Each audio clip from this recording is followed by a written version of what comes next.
Hello दोस्तों, स्वागत है आपका अपने चैनल एग्जाम इज ऑन पे। तो एक बार फिर से मैं हाजिर हूँ 9 सितंबर 2020 के इंपॉर्टेंट इवेंट्स के साथ। आप वीडियो का हर एक फैक्ट काफ़ी ध्यान से सुने, क्योंकि लास्ट में आपको 2 क्वेश्चंस के जवाब देने हैं। आज का पहला क्वेश्चन है, HSTDV को सक्सेसफुली टेस्ट करने वाला वर्ल्ड का चौथा कंट्री कौन बन गया है? तो विश्व का चौथा देश बन गया है भारत। भारत ने रिसेंटली ओडिशा में जो अब्दुल कलाम आइलैंड है वहां से HSTDV का सक्सेसफुली टेस्ट कर लिया है। HSTDV मतलब हाइपरसोनिक टेक्नोलॉजी डिमॉन्स्ट्रेटर व्हीकल। ये आप यहाँ देखिए, HSTDV रिसेंटली अब्दुल कलाम द्वीप से सक्सेसफुली टेस्ट कर लिया गया है। डेवलप किसने किया है HSTDV को? तो DRDO ने। आप याद रखिएगा, इंडिया चौथा देश है। पहली 3 कंट्री हैं US, रसिया, चाइना, और अब इंडिया चौथा देश बन गया है जिसने HSTDV को सक्सेसफुली टेस्ट कर लिया है। HSTDV को DRDO द्वारा डेवलप किया गया है, defence research and development organisation. Scramjet technology पर आधारित है, यानी जो इंजन है वो स्क्रैमजेट टेक्नोलॉजी पे काम करता है। DRDO की बात करें तो 1958 में स्थापना हुई थी। हेडक्वार्टर इसका न्यू दिल्ली में है। वर्तमान में चेयरपर्सन है इसके G सतीश रेड्डी। और DRDO का मोटो क्या है? बलस्य मूलम विज्ञानम, यानी strength originate is in science. Next question है, किरण जो कि एक मेंटल रिहेबिलिटेशन हेल्पलाइन है, आपको पता है कितनी लैंग्वेज में अवेलेबल होगी? तो किरण हम लोग पहले भी पढ़ चुके हैं, ministry of social justice and empowerment, यानी कि थावर चंद गहलोत जी ने लॉन्च किया था इसको। ये एक मेंटल रिहेबिलिटेशन हेल्पलाइन है। किरण टोटल 13 लैंग्वेज में अवेलेबल होगी। 13 भाषाओं में किरण पर आप कंप्लेन कर सकते हैं और हेल्प ले सकते हैं। किरण के लिए आप देख लीजिए, ये हेल्पलाइन नंबर है किरण के लिए। मेंटल रिहेबिलिटेशन हेल्पलाइन है, यहाँ पर लिखेगा ministry of social justice and empowerment के अंतर्गत। टोटल 13 लैंग्वेज में अवेलेबल होगी। डिपार्टमेंट कौन सा है इसका? Department of empowerment of persons with disabilities. Next question देखते हैं, स्पैरो सिस्टम किस स्टेट या यूटी गवर्नमेंट द्वारा लॉन्च किया गया है? तो स्पैरो सिस्टम को लॉन्च किया गया है JNK, Jammu and Kashmir government द्वारा। जो जम्मू एंड कश्मीर के लेफ्टिनेंट गवर्नर हैं मनोज सिन्हा जी, उन्होंने स्पैरो सिस्टम लॉन्च कर दिया है। अप्रेजल प्रोसेस में ट्रांसपेरेंसी के लिए ये स्पैरो सिस्टम लॉन्च किया गया है। स्पैरो का फुल फॉर्म आप नोट कर सकते हैं, smart performance appraisal report recording online window. ये है स्पैरो का फुल फॉर्म। तो अप्रेजल प्रोसेस में ट्रांसपेरेंसी के लिए JNK गवर्नमेंट ने स्पैरो सिस्टम लॉन्च किया है। बात करते हैं JNK की, तो ये है मैप में जम्मू एंड कश्मीर। रिसेंटली चर्चा में इसलिए था क्योंकि इंडिया का पहला कैनबीज मेडिसिन प्रोजेक्ट JNK में लॉन्च किया गया है या फिर सेटअप किया गया है। किसकी मदद से? कौन सी कंट्री की मदद से? तो कनाडा की मदद से। जम्मू एंड कश्मीर यूटी बनने के बाद किसी बाहरी कंट्री का, यानी फॉरेन कंट्री का सबसे बड़ा इन्वेस्टमेंट है कनाडा का। आप देखिएगा, JNK के लेफ्टिनेंट गवर्नर कौन है? मैंने यही आपको बताया, मनोज सिन्हा जी। JNK यूटी बनी थी आपकी 31 अक्टूबर 2019 को। नेक्स्ट क्वेश्चन है, नीति आयोग द्वारा MPI कोऑर्डिनेशन कमेटी बनाई गई है, आपको पता है इसके अध्यक्ष कौन होंगे? तो MPI कोऑर्डिनेशन कमेटी यानी multi dimensional poverty index coordination committee के अध्यक्ष होंगे संयुक्त समदर जी। संयुक्त समदर जी की अध्यक्षता में नीति आयोग द्वारा MPI कोऑर्डिनेशन कमेटी बनाई गई है, यानी MPICC। इसमें क्या होगा आप सभी को पता है, जो मल्टी डायमेंशनल पॉवर्टी इंडेक्स होता है UNDP द्वारा रिलीज किया जाता है OPHI की मदद से। OPHI मतलब Oxford poverty and human development initiative. तो OPHI की मदद से UNDP रिलीज करता है मल्टी डायमेंशनल पॉवर्टी इंडेक्स यानी MDI। इसमें इंडिया की रैंक काफ़ी लो है, 62nd प्लेस पे है। तो मल्टी डायमेंशनल पॉवर्टी इंडेक्स में इंडिया की इंप्रूवमेंट कैसे की जाए, इसके लिए नीति आयोग द्वारा MPI कोऑर्डिनेशन कमेटी बनाई गई है, जिसके अध्यक्ष होंगे संयुक्त समदर जी। देखिए, चाहे SDG हो, सस्टेनेबल डेवलपमेंट गोल, या फिर multi dimensional poverty index, India में इन दोनों के लिए नोडल एजेंसी नीति आयोग ही है। आप याद रखिएगा। बात करते हैं नीति आयोग की, तो आप यहाँ देखिए, national institution for transforming India 1 जनवरी 2015 को स्थापना हुई थी। इसके एक्स ऑफिशियो चेयरपर्सन हमेशा प्राइम मिनिस्टर मोदी यानी प्राइम मिनिस्टर होते हैं। वर्तमान में वाइस चेयरपर्सन कौन है? राजीव कुमार जी। CEO कौन है? अमिताभ कांत जी। नेक्स्ट क्वेश्चन देखते हैं, इंटरनेशनल लिटरेसी डे अंतर्राष्ट्रीय साक्षरता दिवस किस डेट को ऑब्जर्व किया जाता है? तो इंटरनेशनल लिटरेसी डे ऑब्जर्व किया जाता है 8 सितंबर। 8 सितंबर को प्रतिवर्ष अंतर्राष्ट्रीय साक्षरता दिवस मनाया जाता है। पहली बार कब मनाया गया था? 1967 द्वारा। लिटरेसी को प्रमोट करने के लिए यूनेस्को द्वारा हर वर्ष पूरी दुनिया में 8 सितंबर को इंटरनेशनल लिटरेसी डे मनाया जाता है। इस बार का थीम क्या है इंटरनेशनल लिटरेसी डे का? तो थीम है literacy teaching and learning in the covid crisis and beyond, ये है इस बार का थीम। कुछ दिन पहले मैंने आपको पढ़ाया था कि एनएसओ ने, नेशनल स्टैटिस्टिकल ऑफिस ने 2017-18 के दौरान इंडिया की लिटरेसी पर एक रिपोर्ट जारी की है। मैंने आपको बताया था इंडिया में टॉप लिटरेसी किस स्टेट में है, तो केरल में। केरल ने टॉप किया है लिटरेसी रेट में 2017-18 के लिए एनएसओ की रिपोर्ट में 96.3% थी। लोवेस्ट रैंकिंग किसकी थी लिटरेसी रेट में 2017-18 के दौरान, तो आंध्र प्रदेश लोवेस्ट था। बिहार से भी 72 कंडीशन है आंध्र प्रदेश की लिटरेसी रेट में, अगर 2017-18 देखें एनएसओ की रिपोर्ट। अदरवाइज जो सेंसस हुआ था उसमें तो बिहार ही नीचे था। नेक्स्ट क्वेश्चन है, फाडा के नए प्रेसिडेंट कौन अपॉइंट हुए हैं, तो फाडा मतलब federation of automobile dealer association, इसके नए प्रेसिडेंट अपॉइंट हुए हैं वेंकटेश गुलाटी जी। ये हैं वेंकटेश गुलाटी जी, अब ये फाडा के नए प्रेसिडेंट अपॉइंट हो गए हैं। फाडा के वाइस प्रेसिडेंट कौन अपॉइंट हुए हैं, तो मनीष राज सिंघानिया फाडा के वाइस प्रेसिडेंट अपॉइंट हुए हैं। यहाँ पे देखिएगा जो ये वेंकटेश गुलाटी जी हैं अब फाडा के नए प्रेसिडेंट होंगे। इन्होंने रिप्लेस किसको किया है, तो आशीष हंसराज को इन्होंने रिप्लेस कर दिया है। आप देखिएगा वेंकटेश गुलाटी जी यूपी से फाडा के प्रेसिडेंट बनने वाले पहले पर्सन हैं। अभी तक यूपी से कोई भी पर्सन फाडा का प्रेसिडेंट नहीं बना था। फाडा क्या है, federation of automobiles dealers association, जितने भी ऑटोमोबाइल के डीलर हैं ऑल ओवर इंडिया में उनकी एपेक्स बॉडी है फाडा। 1964 में स्थापना हुई थी, न्यू दिल्ली में स्थित है। नेक्स्ट क्वेश्चन है, प्राइम मिनिस्टर मोदी द्वारा पत्रिका गेट इंडिया की किस सिटी में इनॉग्रेट किया गया है, तो वर्चुअल तरीके से प्राइम मिनिस्टर मोदी जी ने जयपुर में पत्रिका गेट का इनॉग्रेशन कर दिया है। पत्रिका जयपुर की न्यूज़पेपर एजेंसी आप सभी को पता है। रिसेंटली जयपुर में ये देखिए ये पत्रिका गेट बनाया गया है, जैसे हवा महल है जयपुर में सेम वैसा ही पत्रिका गेट बनाया गया था। पीएम मोदी द्वारा इसका इनॉग्रेशन कर दिया गया है। पत्रिका ग्रुप के एडिटर इन चीफ कौन है, तो गुलाब कोठारी पत्रिका ग्रुप के एडिटर इन चीफ हैं। जब पीएम मोदी पत्रिका गेट को इनॉग्रेट कर रहे थे तो इस दौरान जो गुलाब कोठारी जी हैं इनके द्वारा 2 बुक लिखी गई हैं, वो भी लॉन्च की गई हैं। संवाद उपनिषद एक बुक हो गई, दूसरी है अक्षर यात्रा। संवाद उपनिषद और अक्षर यात्रा ये दो बुक गुलाब कोठारी द्वारा लिखी गई हैं, जो कि पत्रिका ग्रुप के एडिटर इन चीफ हैं। तो ये जो पत्रिका गेट है ये जयपुर में इनॉग्रेट किया गया है। जयपुर किसकी कैपिटल है, राजस्थान की।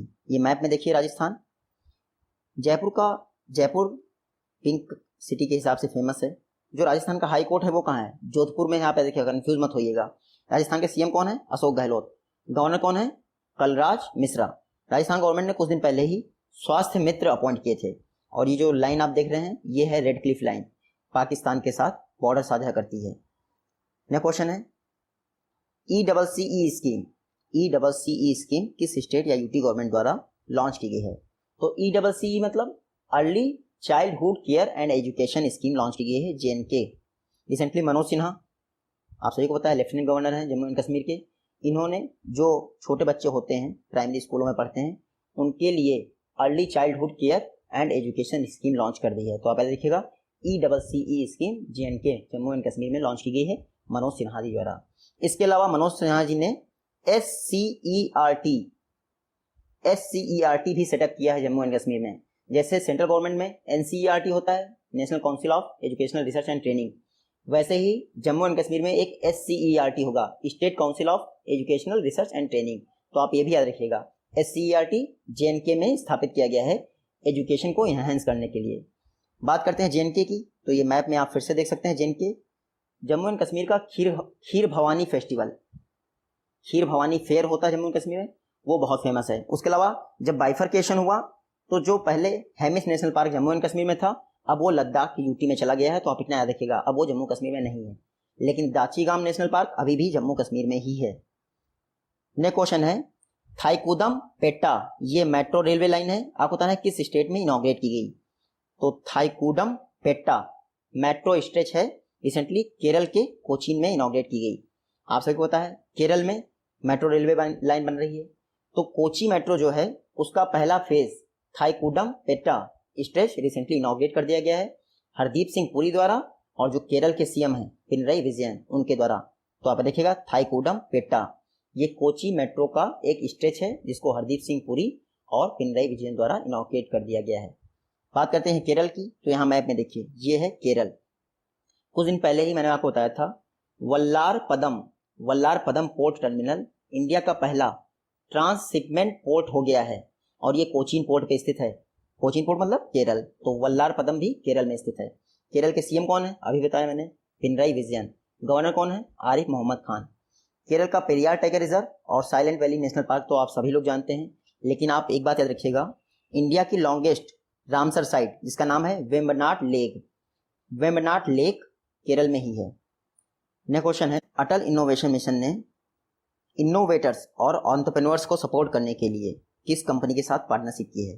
तो अटल इनोवेशन मिशन ने इनोवेटर्स और एंटरप्रेन्योर्स यानी उद्यमियों को सपोर्ट करने के लिए फ्रेश वर्क इंक के साथ पार्टनरशिप की है। आप ये देखिए, ये है फ्रेश वर्क इंक, इसी के साथ अटल इनोवेशन मिशन ने पार्टनरशिप की है ताकि जितने भी इंडिया में इनोवेटर्स हैं और एंटरप्रेन्योर्स हैं उनको सपोर्ट किया जाए। इसमें क्या होगा, जो फ्रेश वर्क होगा वो अटल इनोवेशन मिशन को क्रेडिट प्रोवाइड करेगा ताकि इनोवेटर्स को फंडिंग प्रोवाइड की जा सके। तो आप देखिएगा, इनोवेटर्स और एंटरप्रेन्योर्स को सपोर्ट करने के लिए अटल इनोवेशन मिशन द्वारा फ्रेश वर्क इनके साथ पार्टनरशिप की गई है। डेल टेक्नोलॉजीज, कुछ दिन पहले ही मैंने आपको पढ़ाया था, जो अटल टिंकरिंग लैब होती हैं उसके लिए अटल इनोवेशन मिशन ने डेल टेक्नोलॉजीज के साथ पार्टनरशिप की है।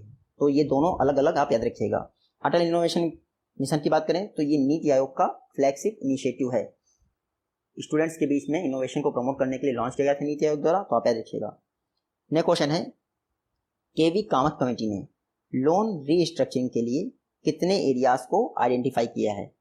तो केवी कामत कमेटी द्वारा टोटल 26 एरियाज आइडेंटिफाई किए गए हैं जिनकी लोन रीस्ट्रक्चरिंग की जा सकती है। कोविड-19 क्राइसिस के कारण आरबीआई ने डिसाइड किया था कि वन टाइम लोन रीस्ट्रक्चरिंग की जाएगी जो भी सबसे ज़्यादा अफेक्टेड बिजनेसेस हैं। तो इसके लिए आरबीआई द्वारा एक केवी कामत कमेटी बनाई गई थी 5 मेंबर्स की केवी कामत कमेटी बनाई गई थी। इस कमेटी ने रिकमेंड किया कि 26 एरियाज सबसे ज़्यादा इफेक्ट रहे हैं कोविड-19 से, तो उन एरियाज में काम करने वाली कंपनीज की एक बार लोन रीस्ट्रक्चरिंग की जा सकती है। आप देखिएगा, केवी कामत ये जो न्यू डेवलपमेंट बैंक यानी ब्रिक्स बैंक थी उसके भी प्रेसिडेंट रह चुके थे और आईसीआईसीआई बैंक के पहले तो सीईओ रह ही चुके हैं। यहाँ पे देखिएगा, क्योंकि आरबीआई ने ये कमेटी बनाई है, तो आप देखिएगा आरबीआई की स्थापना हुई थी 1 अप्रैल 1935 को। कहाँ? कोलकाता में स्थापना हुई थी। बाद में 1937 को इसका हेडक्वार्टर मुंबई स्थापित कर दिया गया था, तो मुंबई में वर्तमान में हेडक्वार्टर है। आरबीआई के फर्स्ट गवर्नर थे ऑसबॉर्न स्मिथ, फर्स्ट भारतीय गवर्नर थे सी.डी. देशमुख और वर्तमान में 25th आरबीआई गवर्नर हैं शक्तिकांत दास। नेक्स्ट क्वेश्चन है, first world solar technology summit यानी WSTS किस कंट्री द्वारा होस्ट की जाएगी? तो first world solar technology summit को होस्ट किया जाएगा इंडिया द्वारा। हम लोग पहले ही पढ़ चुके हैं कि ISA द्वारा सितंबर-अक्टूबर में विश्व में पहली बार सोलर टेक्नोलॉजी समिट ऑर्गेनाइज की जा रही है। तो वर्ल्ड सोलर टेक्नोलॉजी समिट पहली बार होने जा रही है इंडिया में, सितंबर से अक्टूबर के बीच में होगी। ISA इंटरनेशनल सोलर अलायंस द्वारा इसको ऑर्गेनाइज किया जाएगा। टोटल 149 कंट्रीज के लगभग 26,000 से अधिक पार्टिसिपेंट ने इसके लिए रजिस्ट्रेशन पहले ही करवा लिया है। जो ministry of new and renewable energy है उसने कहा है कि वर्ल्ड सोलर टेक्नोलॉजी समिट के दौरान लगभग 4 एग्रीमेंट साइन किए जाएंगे। तो आप ये भी नोट कर सकते हैं, बाकी तो आने वाली है ही है, पता चल जाएगा। ISA की बात करें, इंटरनेशनल सोलर अलायंस 2015 में पेरिस में COP21 यानी कि पेरिस क्लाइमेट एग्रीमेंट हुआ था, उसी दौरान आपके इंटरनेशनल सोलर अलायंस की स्थापना की गई थी। इसका हेडक्वार्टर गुरुग्राम में है, गुरुग्राम हरियाणा। वर्तमान में डायरेक्टर जनरल कौन है? उपेंद्र त्रिपाठी। और ISA को ज्वाइन करने वाली लास्ट कंट्री कौन सी थी? निकारागुआ, जो कि 87th कंट्री है ISA को ज्वाइन करने वाली। नेक्स्ट क्वेश्चन है, आंध्र प्रदेश में रोड कंस्ट्रक्शन के लिए गवर्नमेंट ऑफ इंडिया द्वारा किस फाइनेंशियल इंस्टीट्यूशन के साथ $82 मिलियन का एग्रीमेंट किया गया है? रिसेंटली गवर्नमेंट ऑफ इंडिया द्वारा वर्ल्ड बैंक के साथ 82 मिलियन का एग्रीमेंट किया गया है ताकि जो हिमाचल प्रदेश में सड़कें हैं उनकी सेफ्टी को इंश्योर किया जा सके और उनको रिपेयर किया जा सके। पहाड़ी इलाका है तो कई बार एक्सीडेंट वगैरह हो जाते हैं, तो इसके लिए वर्ल्ड बैंक के साथ $82 मिलियन यानी $82 मिलियन की पार्टनरशिप की है हिमाचल प्रदेश में रोड रिकंस्ट्रक्शन के लिए। गवर्नमेंट ऑफ इंडिया ने वर्ल्ड बैंक के साथ पार्टनरशिप की है, तो वर्ल्ड बैंक की बात कर लेते हैं। ये आप देखिए, world bank IBRD international bank for reconstruction and development और IDA से मिलकर बना है, international development association. World bank की स्थापना हुई थी 11 जुलाई 1944 को। इसका हेडक्वार्टर है वॉशिंगटन DC में। टोटल मेंबर कितने हैं वर्ल्ड बैंक में? 189। वर्तमान में प्रेसिडेंट कौन है वर्ल्ड बैंक के? David Malpass. MD and CFO chief financial officer कौन है? अंशुला कांत SBI की है ये। उसके अलावा चीफ इकोनॉमिस्ट वर्ल्ड बैंक में रिसेंटली अपॉइंट हुई हैं, नाम है Carmen Reinhart. Carmen Reinhart. Next question है, किस स्टेट गवर्नमेंट द्वारा एग्रीकल्चर टूरिज्म पॉलिसी लॉन्च की गई है? तो रिसेंटली महाराष्ट्र गवर्नमेंट द्वारा एग्रीकल्चर टूरिज्म पॉलिसी लॉन्च की गई है। देखिए टूरिज्म का एग्रीकल्चर फील्ड में कैसे यूज किया जाए, यानी कि टूरिज्म के माध्यम से एग्रीकल्चर को कैसे प्रमोट किया जा सकता है, इसको देखते हुए महाराष्ट्र गवर्नमेंट द्वारा एग्रीकल्चर टूरिज्म पॉलिसी लॉन्च की गई है। आप ये देखिए महाराष्ट्र रिसेंटली क्यों न्यूज में है? रिसेंटली सिडबी द्वारा MSME इकोसिस्टम को डेवलप करने के लिए महाराष्ट्र गवर्नमेंट के साथ पार्टनरशिप की गई है। तो आप क्या देखिएगा, महाराष्ट्र में प्रोजेक्ट प्लेटिना लॉन्च हुआ था, ये हम लोग पहले ही पढ़ चुके हैं। एक खास बात यह है कि मेलघाट टाइगर रिजर्व महाराष्ट्र में स्थित है। महाराष्ट्र का पहला टाइगर रिजर्व है। आप देखिएगा महाराष्ट्र के CM कौन है? उद्धव ठाकरे। गवर्नर कौन है? भगत सिंह कोश्यारी, जो कि इस समय गोवा के भी गवर्नर हैं। नेक्स्ट क्वेश्चन है, आपको बताना है पैटर्निटी लीव प्रोवाइड करने वाला पहला अरब नेशन कौन बन गया है, यानी कि पितृत्व अवकाश देने वाली पहली अरब कंट्री कौन है? तो UAE, यूनाइटेड अरब अमीरात। इन्होंने रिसेंटली घोषणा की है कि जैसे मैटरनिटी लीव मिलती है यानी कि मातृत्व अवकाश, वैसे ही अब पैटर्निटी लीव भी UAE में दी जाएगी। तो आप देखिएगा UAE पहला अरब कंट्री बन गया है जिसने अनाउंस किया है कि वो पैटर्निटी लीव भी देगा एज मैटरनिटी लीव। आप देखिएगा UAE इस समय बहुत चर्चा में है। क्यों? इजराइल के साथ अपने सारे संबंधों को बहाल करने वाला, यानी रिलेशंस को एस्टेब्लिश करने वाला UAE थर्ड अरब कंट्री बन गया है। उसके अलावा मंगल मिशन लॉन्च करने वाला UAE फर्स्ट अरब कंट्री बन गया है। इसके मंगल मिशन का नाम क्या है? Hope, HOPE। उसके अलावा न्यूक्लियर एनर्जी जनरेट करने वाला UAE फर्स्ट अरब कंट्री बन गया है। आप देखिएगा कैपिटल क्या है इसकी? Abu Dhabi. करेंसी क्या है? दिरहम। और UAE के प्रेसिडेंट कौन है? शेख खलीफा बिन जायद अल नहयान। नेक्स्ट क्वेश्चन है, कैलिडोस्कोप इनोवेशन को किस इंडियन कंपनी द्वारा एक्वायर किया गया है? तो कैलिडोस्कोप इनोवेशन को इन्फोसिस द्वारा एक्वायर कर लिया गया है। जो कैलिडोस्कोप इनोवेशन है ये US बेस्ड यानी अमेरिका स्थित एक product design and development company है। रिसेंटली इन्फोसिस ने इसको एक्वायर कर लिया है। कितने में खरीदा है इन्फोसिस ने? तो $42 मिलियन में इन्फोसिस ने कैलिडोस्कोप इनोवेशन को परचेज कर लिया है। US की कंपनी है। आप देखिएगा इन्फोसिस की बात करें तो 1981 में स्थापना हुई थी। हेडक्वार्टर इसका बेंगलुरु में है। वर्तमान में चेयरमैन कौन है? नंदन नीलेकनी। MD एंड CEO कौन है? तो इन्फोसिस के MD एंड CEO हैं सलील पारेख। नेक्स्ट क्वेश्चन है, किस स्टेट या UT गवर्नमेंट द्वारा 10 week anti dengue campaign launch किया गया है? तो 10 सप्ताह का एंटी डेंगू कैंपेन लॉन्च किया गया है दिल्ली गवर्नमेंट द्वारा। दिल्ली में हमेशा डेंगू की समस्या रहती है, तो रिसेंटली CM अरविंद केजरीवाल द्वारा 10 सप्ताह का 10 वीक का एंटी डेंगू यानी कि डेंगू विरोधी कैंपेन लॉन्च किया गया है। इसमें क्या होगा? दवाएं छिड़की जाएंगी, लोगों को अवेयर किया जाएगा, वो फुल स्लीव के कपड़े पहने। तो इस तरह का 10 सप्ताह का एंटी डेंगू कैंपेन लॉन्च किया गया है दिल्ली में। दिल्ली की बात करें तो इंडिया की फर्स्ट प्लाज्मा बैंक दिल्ली में स्थापित की गई थी। घर घर राशन स्कीम भी दिल्ली में ही लॉन्च की गई थी। आप देखिएगा on door ration facility. CM कौन है? अरविंद केजरीवाल। गवर्नर कौन है? अनिल बैजल। दिल्ली जो है 1911 में इंडिया की कैपिटल बनी थी, उससे पहले क्या थी? कोलकाता। नेक्स्ट क्वेश्चन है, किस अरब कंट्री द्वारा जो मिनिमम मंथली वेज है उसको 25% बढ़ा दिया गया है? तो रिसेंटली कतर द्वारा जो मिनिमम मंथली वेज है यानी महीने की औसत वेतन उसको 25% बढ़ा दिया गया है। रिसेंटली कतर गवर्नमेंट द्वारा लेबर लॉ रिफॉर्म किए गए, उसी दौरान ये डिसीजन लिया गया है। अब कतर में जो मिनिमम मंथली वेज है उसको 25% बढ़ा दिया गया है। कतर, ये मैप में देखिए, ये है कतर, छोटा सा प्लेस है। 2022 में 2022 में कतर में फीफा वर्ल्ड कप होने हैं। आप देखिएगा कतर की कैपिटल क्या है? दोहा। करेंसी क्या है?